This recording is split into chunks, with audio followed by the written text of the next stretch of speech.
currently. I've completed 4 tours in Iraq.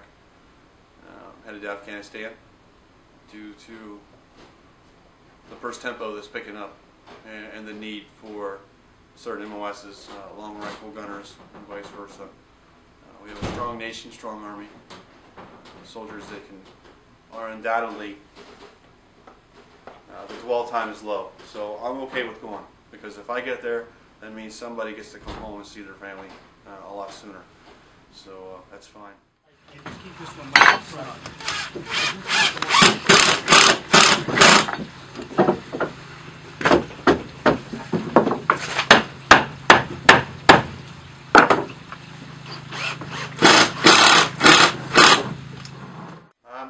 I like to be outdoors. I don't like to be in the house. I talked to him on the phone. I said, "Hey man, how's fishing going? He been out? He hasn't go fishing or anything because I think he's still dealing with some issues." And I said, "Why don't you come stay with me for the summer?" And we got a couple lakes that are local here. One of them has a wheelchair ramp. I'm just rolling right out there, and we can go fish all day and hee haw like old times. And that was my intent, my plan. And then, the war came out, and I'll be going back there in 2 days, actually. So he'll still be here, but his fishing will have to wait until I show up in my mid-tour. With his, I want to get him ready to do normal things. I got involved with Mitch. He came in the store one day and was looking to replace some deck boards.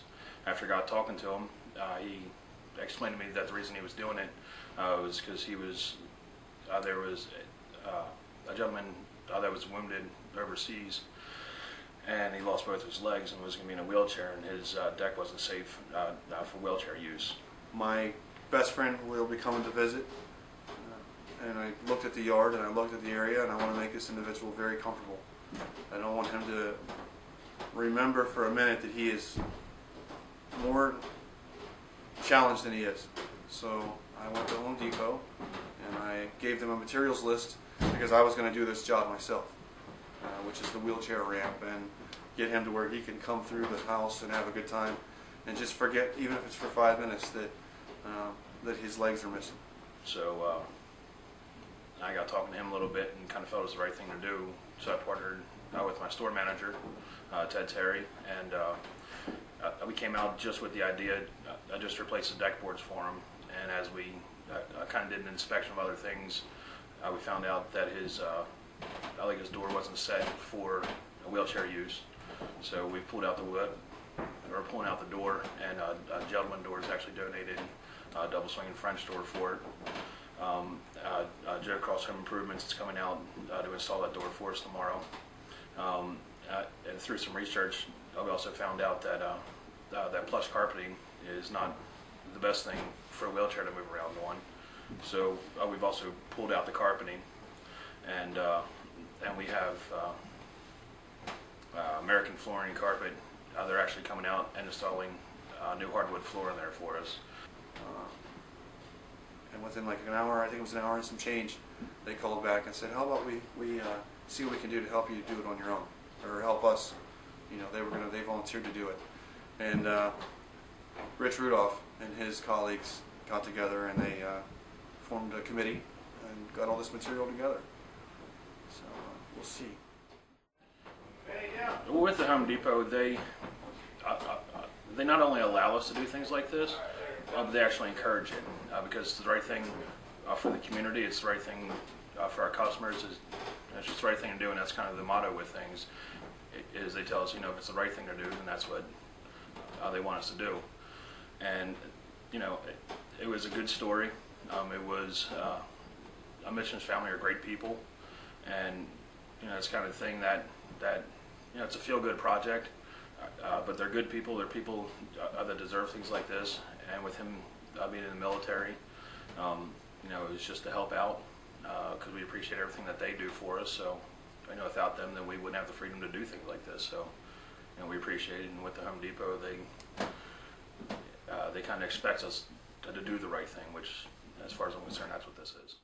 That way, it's never exposed to the surface, which means every drop of Deer Park Natural Spring Water tastes as crisp and refreshing. As I got talking to Mitch, I've come out here and a good number of different days. I've come out and just kind of talked to them about different things going on. We've actually we've become pretty good friends now just after talking a lot. And one of the things that he told me is that he was working on getting donation boxes built, but he wasn't quite sure on how to get them built and things like that. What these donation boxes are for is they take all the donations and he's putting them all together to try to buy higher-end prosthetics for soldiers that have been wounded and have lost, appendages, arms, and legs. Because what the government gives compared to what's available out there, are two different things. So what we did is we actually partnered with Susquehannock High School and their shop classes out there and Home Depot. Then we got all the materials donated. I designed the boxes and drove the plan for them. And then we actually gave them all the material and they built them in shop class.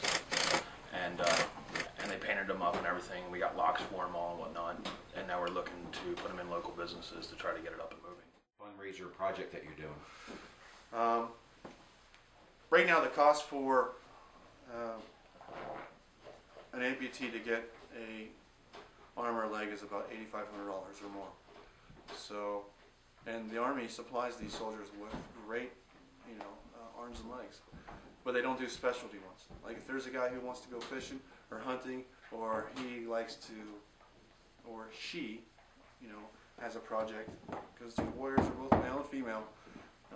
I'm putting money aside for these individuals. They don't have to apply for anything.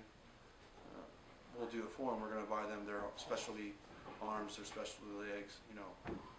If you want to go fishing, then I'll contact the Legs for All team and the specialty clinic. There's a guy in New Freedom, Pennsylvania, that puts real leg skin on them.